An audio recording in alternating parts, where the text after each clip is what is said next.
decisions, and any opinions shared here are my opinions. They are not the opinions of Digital Ascension Group or any of its subsidiaries. So now that we got that out of the way, if you, I said this in the mastermind the other day, if you just traded off of the fear and greed index and nothing else, you would do exceptionally well in crypto.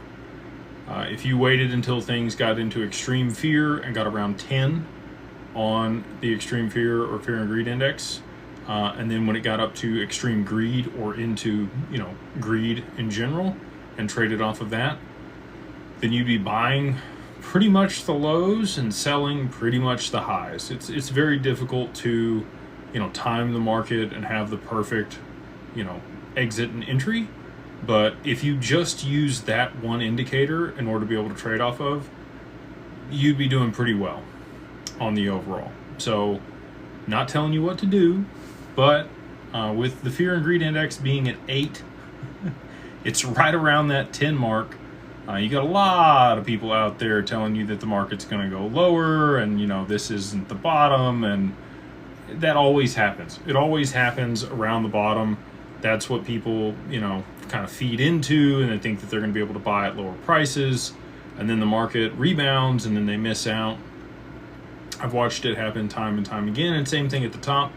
Everybody's excited. They're euphoric. They think it's going to keep going up for forever. And inevitably, it doesn't. So as the market has persisted so far and, the constraints have remained the same, that's probably a good indicator on what the market's going to do. Do we hang out here for a little bit? Possibly. Is it going to go a whole lot lower? It could. But historically, again, if you just traded off that indicator, you would be doing exceptionally well. So again, can't tell you what to do. I have been buying here on the dip. I know other smart people have been buying here at these levels.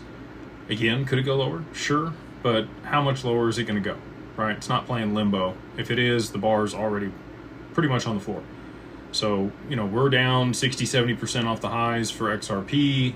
We're down almost 50% for Bitcoin. Also, Sailor, well played. I don't know, he obviously doesn't watch my stuff, but I would just like to say well played on selling 32 Bitcoin and cratering the market and then executing the huge buy order that he did this morning. Can you call it market manipulation? They're not securities, they're commodities. So I don't know if there'll be any recourse against him on, doing that, but it definitely